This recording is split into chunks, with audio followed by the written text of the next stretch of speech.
Hello again, Dr. G. It's such a pleasure to welcome you back to the show.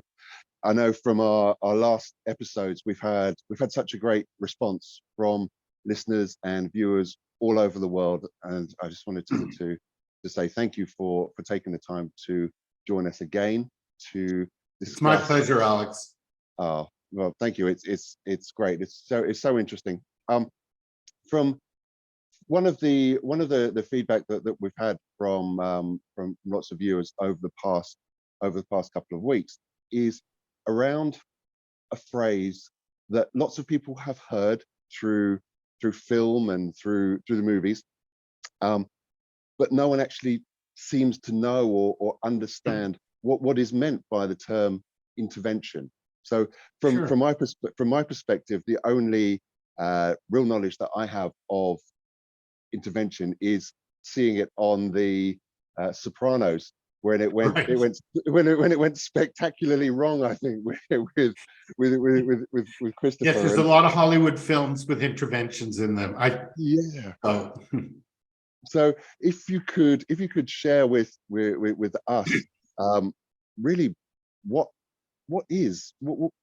in essence, what is an intervention?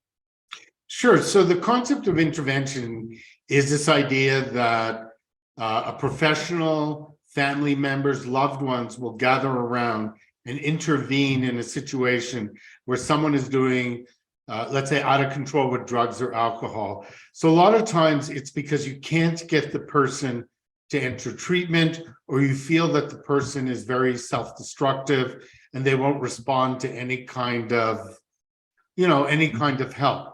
But there is a whole process in intervention, and I'd like to go through it. But before I do that, I want to set it up that when I do an intervention at Dare or Not, we really look at two areas. We look at the area of what I call above the board, so the practical steps of what it takes to actually set up an intervention. There's a lot of planning that goes in it. And then the underlining issues that need to be dealt with, sort of the below the line intervention. And that is the psychological components, because you got to remember, Alex, the most important thing is if you're going to intervene in a person's life, that person, if they're not responding to any requests to go into treatment, they're usually pretty frightened, they're usually pretty scared. So you can't create an intervention that's going to create more anxiety for someone. What you got to do is you got to be able to approach it with compassion, care, and offer the person hope. And the person also has to feel like they're not being attacked. So that sort of creates the feeling, the zeitgeist behind it. So if you like, I can go through some of the practical steps of what usually an intervention involves. Please.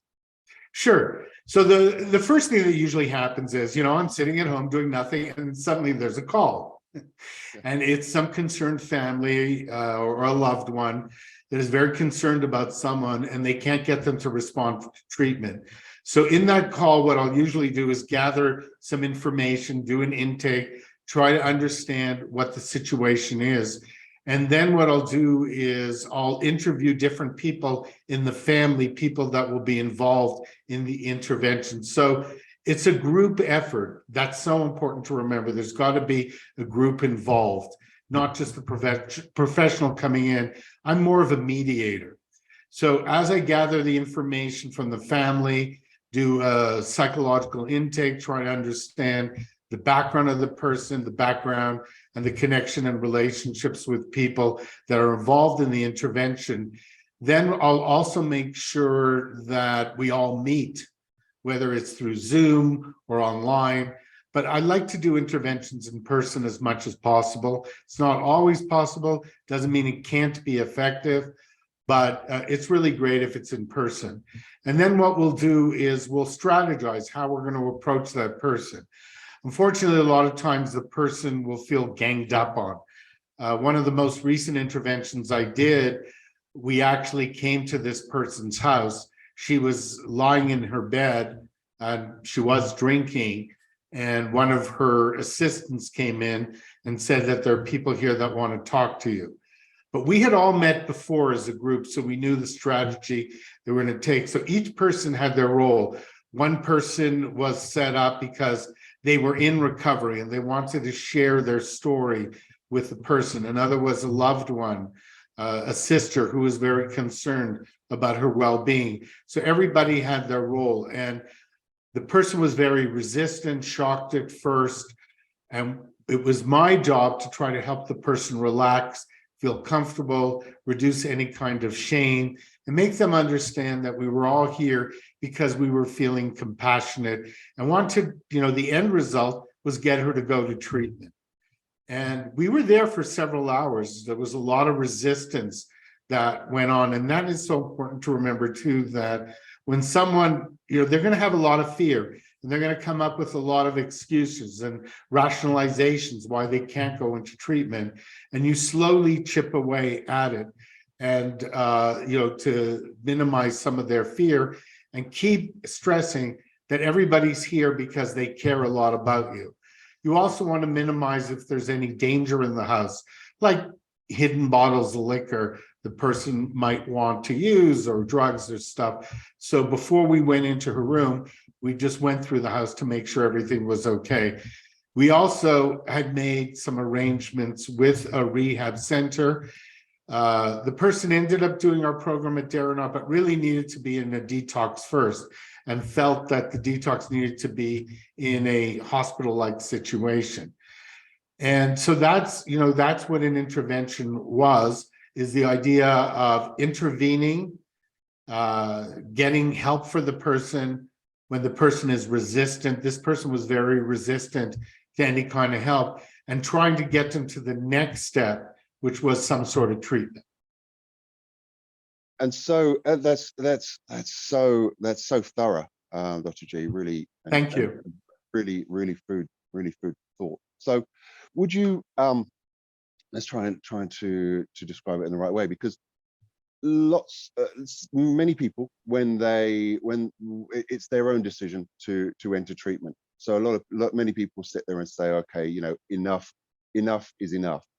However, as you describe the people that Sure. especially at your intervention, it must be so challenging for both you as a professional, but also for them as well, because you're right, it's almost something that is It's like a last resort. Yeah, You've tried everything else. Yeah, But you're worried that the person is so self-destructive. Exactly.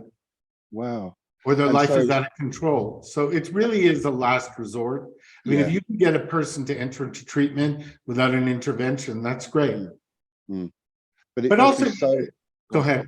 No, I was going to say, from a family's perspective, that I can understand and certainly empathize with as well. So, that last resort, that we've tried everything and everything's failed. Every time we've spoken to the person, we can't get through to them. Or for the thousands or the hundreds of thousands of time, they'll go, oh yeah, it will be different in a couple of days, it will be different tomorrow, and the same pattern. So, to have the skill and the care and the capacity to build that team, especially the one that you have hit there at Darrenau, I think is exceptional. Yeah, I mean, that's what's so important. So when you work with the family, Alex, you also want to make sure that the family is coached and understands that this isn't a time to express their frustration. And I want to point, it doesn't mean you can't be direct and firm with the person, but the person has to feel like they're not being attacked, because remember, they're already frightened anyway. So you're entering into their world, and they've got to feel the compassion, but they also got to feel the seriousness of what's going on, that you're literally saying to them, if you do not enter into some sort of treatment, that you will, end up, it's a good chance you're going to end up dead, to be blunt and be transparent. The person's got to understand that. So the coaching happens everywhere. I coach the family, I coach there might be another, sometimes like with this person, they had their own therapist, so we had the therapist involved. We also, after the intervention, ended up creating a Darrenau program, which was an individualized program that she ended up doing in her home, because she has to work all the time, and she had been through several rehabs. So the idea of going into another rehab didn't work for her. So the idea of creating something within her environment, where we understood everything that was going on and the subtleties and the family members. It really is, as you said, Alex, a group effort. We were able to create a successful program. And absolutely, and I think one of the real benefits of Darren Health is, is that it's an in-home program.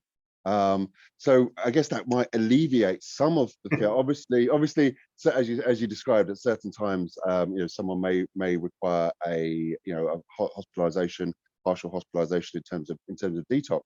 But in terms of the main body of recovery, I think one of the things that perhaps I would feel or fear if that intervention was coming in on me, would be, okay, well, now I'm going to have to, today, right now, pack my bags and maybe drive literally like go into a facility or a hospital, yeah, for the next 6 months or 6 weeks, whatever it is. And from the in-home point of view, as you say, you keep people within that environment, within the home environment, with their loved ones around them. So, do you find that level of reassurance really helps in terms of the delivery of the donut program? Yeah, for a lot of people, you know what, it adds to the comfort. I mean, I think about it myself. I would much rather stay in the comfort of my home, knowing I'm getting the professional care. And, part of Darren that motivated me to do it, I've worked in a lot of facilities. And again, I'm not knocking facilities at all. I think there's a place for them. But I wanted to offer an alternative to people that were seeking treatment, because we can actually go into someone's home or go into a hotel or wherever they want the treatment, and we understand the dynamics of the family. It very much is, a lot of times we have the families involved. We bring all the services to them. We're able to personalize and individualize every program. So there's a lot of advantages to it for the right person. Also, some people need to work during that time. And so it's a smooth transition from the intervention to the treatment. But I also want to say, Alex, this is so important to me, that, there are all the steps that need to be taken. And I sort of gave you a general picture of what an intervention could look like. But the tough part, the really tough part, is dealing with the psychology of what's going on below the surface. And you've got to weave that into the intervention. All the fears someone's going to have, all the anxieties, the resistance. If they didn't have all those fears, they probably would have entered already. So you've got to be able to chip away at those from an emotional standpoint and offer someone safety and security in their treatment. And that is what's so important to me about an intervention. It's not just the steps, but you've got to be able to to put that layer of compassion into the intervention. Oh, that's such. I found today's conversation really interesting. I've certainly learned a lot, and I'm sure lots of our viewers will as well. So, Dr. G, thank you for taking the time to come on the show again and share some of your expertise with us. And the very next slide that's going to show was going to be a load of all your contact details are going to be on there. So we'll have your website address at Darren Art and your contact telephone number if somebody watching this wants to get in touch. I appreciate that very much. And, if people are listening to this, to understand, a lot of times an intervention is a last resort. If you can't, get someone to voluntarily go for treatment, but a lot of times it's very necessary, because the person can't necessarily know, they're sort of lost in their disease. They're lost in their addiction, and they can't always know what's right for them. And they do need the help. And sometimes people feel very guilty about doing an intervention, but realize that, the guilt comes because you think you're doing something bad towards someone, but actually you're doing the opposite. You're compassionately trying to help them save their lives. Well, Dr. G, again, thank you. Such a really interesting topic from such an esteemed professional. So thank you for your time today. My pleasure, Alex. Thank you very much.